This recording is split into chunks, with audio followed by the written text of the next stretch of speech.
కొబ్బరి ఒక పామ్ కుటుంబానికి చెందిన వృక్షం. దీన్ని శాస్త్రీయంగా కోకస్ నుసిఫెరా అంటారు. కామన్ ఎరాకి ముందు దాదాపు 3వ శతాబ్దంలో భారతదేశానికి వచ్చింది. వేద పురాణ కాలాలలో దీని ప్రస్తావన ఉంది.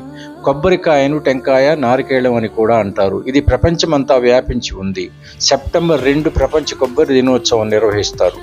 ఈ చెట్టు సుమారు 100 అడుగుల ఎత్తు వరకు పెరుగుతుంది. 100 సంవత్సరాల పాటు జీవించి ఉంటుంది. 7 సంవత్సరాల వయసు రాగానే ఈ చెట్టు కాపుకొస్తుంది. ఇది అన్ని విధాలా మనిషికి ఉపయోగపడుతుంది కనుక దీన్ని కల్పవృక్షం అంటారు. మొదట దీని కాయల నుంచి మొక్కలను ఈ విధంగా పెంచుతారు. ఇలా పెంచటాన్ని పళ్ళెం అంటారు.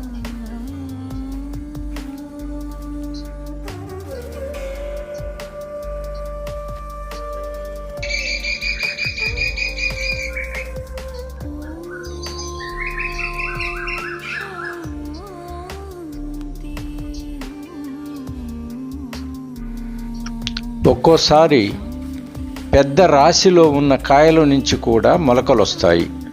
ఈ మొలకలను కావాలనుకున్న చోట ట్రాన్స్ప్లాంటేషన్ చేస్తారు.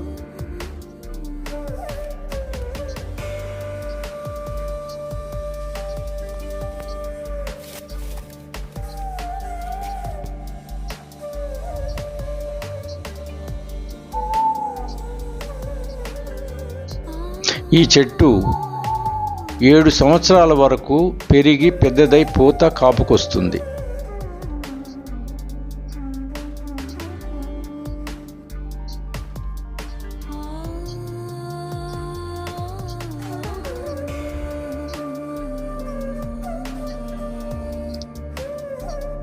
తరువాత ప్రతి 45 రోజులకు కాపుకొస్తుంది.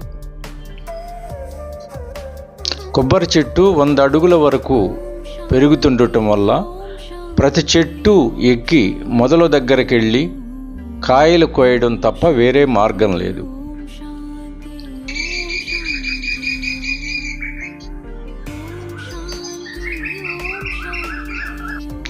బల్ల అనే తాడు సహాయంతో కార్మికులు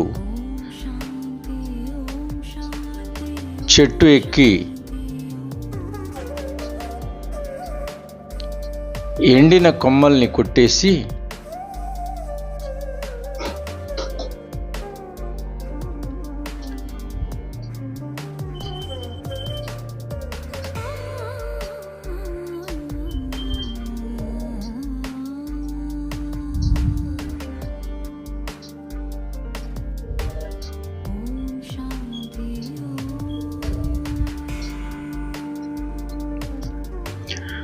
కోతకొచ్చిన కాయల్ని కోసి కింద పడేస్తారు.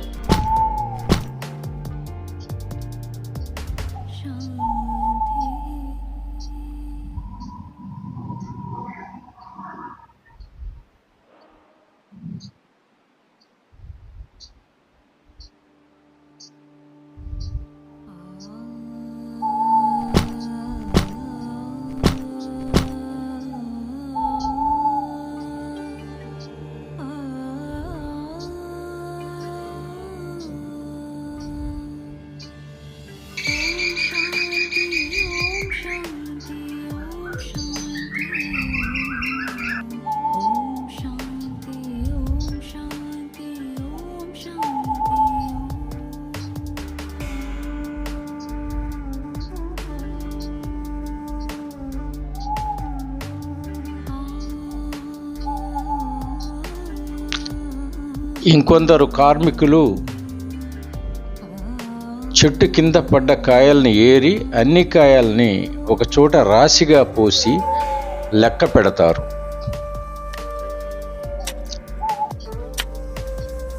తరువాత వాటిని కొన్న షావుకారు తరలించుకుపోతారు. ఈ విధంగా సంవత్సరంలో 5-6 సార్లు కోతకొచ్చిన కాయల్ని కోస్తారు. కొన్ని సంవత్సరాల క్రితం 1000 రూపాయలు ఉన్న రేటు ఇటీవల 1000 కాయలు రేటు 27,000 వరకు పెరిగింది. కొన్నాళ్ల తర్వాత కాయపై ఉండే టెంకను ఒలుస్తారు. దాని తర్వాత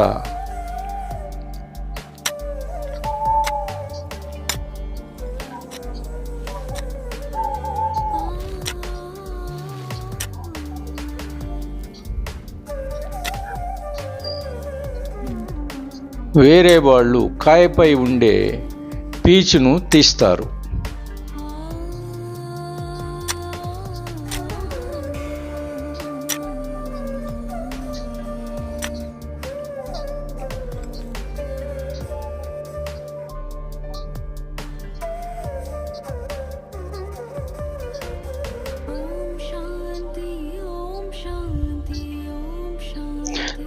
తర్వాత మూటలు కట్టి లారీలలో నింపి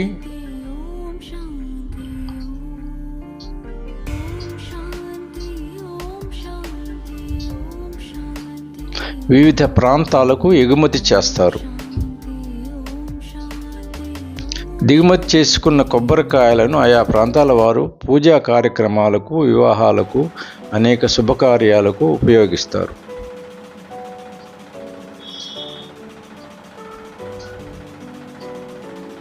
చాలా ఇతర విధాలుగా కూడా ఉపయోగిస్తారు. తర్వాత కఠినంగా ఉన్న 2 రకాల టెంక మరియు పీచుల్ని మిషన్ల ద్వారా సున్నితమైన ఫైబర్గా తయారు చేస్తారు.